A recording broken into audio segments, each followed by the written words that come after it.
Welcome everyone to Physics 402 term paper review. I'm Pradesh Varun Das, a student from the Department of Physical Sciences at IISER Mohali. Today, I'll be presenting my term paper analysis on the topic investigating superconductivity in neutron stars with glitch models. First and foremost, let us know the basic structure that we will be following to understand the paper by outlining the content in a nutshell. The paper explores the consequences of strong pinning in the core of a neutron star using the snowplow model for pulsar glitches, and then predicts the possible composition of the core using the glitches in a famous pulsar named the Vela pulsar. In order to understand the pinning mechanism, first we will understand the characteristic features of various layers inside a neutron star. Then we will look into the general mechanism by how a pulsar glitch occurs by understanding some of the crucial sub-processes like vortex spinning, formation of magnetic flux tubes which are also known as the fluxoids, creation of vortex seed, critical lag. Following this, we will next discuss about the earlier existing theories that explain the mechanism and composition of the neutron star's core. However, there is a drastic difference between the theoretical and the observed estimate of the critical lag and core composition for the Vela pulsar. Therefore, the paper proposes the snowplow model that explains this. It puts forward two possible mechanisms that we will understand later. Finally, we present the results that the paper observes and concludes. So let's take a journey to the center of the neutron star. From the current models, the outer atmosphere is about 0.1 kilometer in thickness, which consists of iron 56 lattice and lighter and degenerate relativistic electrons. Along with it, there is an outer layer of plasma followed by an envelope and ocean of liquid ions. Below it, we have the crust, which is about 1 kilometer in thickness and has crystalline lattice of ions with elastic properties. Now, the region between the crust and the core is called the pasta phase. The term pasta accounts for the formation of the neutron vortices in the superfluid present here. Then comes the outer core, which has a thickness of about 9 kilometers, and it accounts for about 99% of the total star's mass. It consists of the superfluid neutrons and the superconducting protons together with electrons and muons. Finally, we encountered the inner core, which has a density in the order of 10 to the power 15 grams per centimeter cube. Its exact contents are still debatable. Some of the proposed material in the interior could be meson condensates, hyperons, and the quark matter. Now here you could see that there are a list of densities of various layers and in their comparison with the density of the sun. We could see a tremendous 10 to the power 15 order increase in the density when we compare the sun's average density to that of the neutron star's core. This enormous increase accounts for the high pressure density and the immense gravitational pull of the neutron star. Now, as we have a general idea of this internal structure of a neutron star, let us now understand one of its most important characteristic phenomenon, that is the pulsar glitch. So the neutron star can be considered as a two-component system where one of the component, the so-called the normal component, is given by the crust and all charged particles tightly coupled to it by the magnetic field. The other component can be considered as the superfluid component, which is given by the superfluid neutrons present in the core and the crust.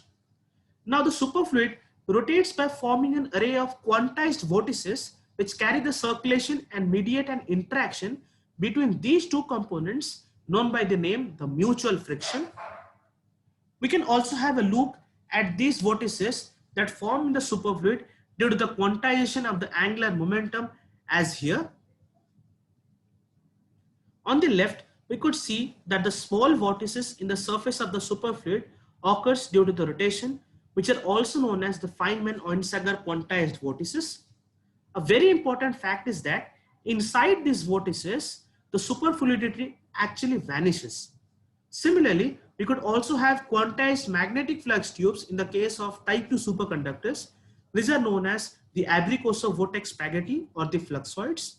We could see that the same amount of magnetic flux that enters to the tube through the surface S1 is equal to the same amount that leaves the surface S2.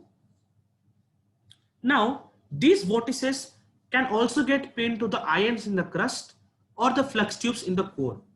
As a consequence, the vortex motion is impeded and the superfluid cannot spin down, which effectively decouples it from the already spinning down normal component due to electromagnetic emission. We could see such spinning through the figures here. On the left, we could see that the neutron vortex is pinned to the ions in lattices in the crust where the environment is that of the neutron superfluid. On the right, we could see that there is interpinning between the neutron vortices and the magnetic flux tubes in the outer core, which has an environment of both neutron superfluid and proton superconductor. Now here, a very interesting thing happens. If a lag builds up between the superfluid and the normal component, that is the crust, then this will give rise to a counter Magnus force acting on the vortices.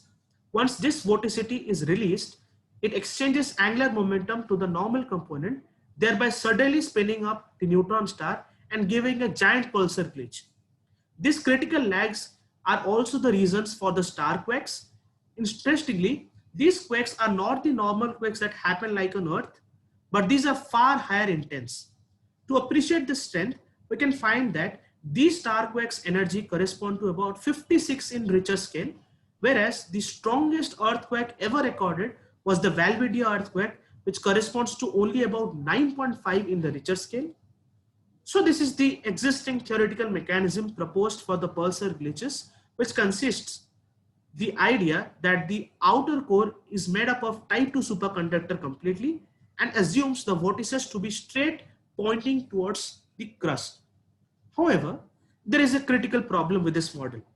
Considering the outer core to be completely formed from type 2 superconductor, the corresponding critical lag that occurs from the calculation is found to be significantly higher than what is actually observed for Vela pulsar. Therefore, there was a need for a better model to account for this anomaly, and this is where the slope law model comes to rescue. In order to account for the correct critical lag, it proposes two possible mechanisms. The first one is that it considers the core to be completely made up of type 1 superconductor mainly, and the other proposal is to consider the outer core to be type 2 superconductor but with weakened pinning between the vortices and the flux tubes. Now let's understand from the first proposal that it provides. By considering the outer core to be completely type 1 superconductor, it models that there won't be any formation of the fluxoids significantly. Hence, the vortices do not get pinned to the core. If there is no pinning in the core, then the vortices will unpin and move out towards the crust, where they encounter a steeply increasing pinning potential that results in their repinning. Here, there is also a formation of vortex sheet that moves towards the peak of the potential. Then, after it reaches the maximum critical lag, the excess vorticity transfers the angular momentum to the normal component, by which the spinning down neutron star suddenly spins off for some time, giving the pulsar glitches. Another interesting proposal is to consider the outer core as made up of type 2 superconductor, but with weakened pinning between the vortices and the flux tubes. As a vortex approaches a flux tube, its energy can increase or decrease depending on its alignment. Hence, vortex motion is thus impeded by the flux tubes that provides an effective pinning barrier unless the vortices have enough energy to cut through them. In order to be consistent with the observed values, it is assumed that a fraction of the vorticity of the core is actually pinned, and these do not contribute to the angular momentum stored in the vortex sheet. So finally, the paper presents its conclusions on the slope law model. It analyzes the study of the Stepan frequency, the frequency derivative relations, and the theoretical fittings for the Vela pulsar, where it obtains that the vortex pinned fraction in the outer core due to the type 2 superconductor should not be more than 50% to account for the observed critical lag data. This means that most of the outer core is in a type 1 superconducting state instead of the proposed earlier theoretical model of type 2 superconductors. Also, there is another possibility that if we consider the outer core to be made of type 2 superconductor, then we have to model as such that the vortex spinning is negligible and only a fraction of the vortices are pinned and do not contribute to the phenomenon of pulsar glitches.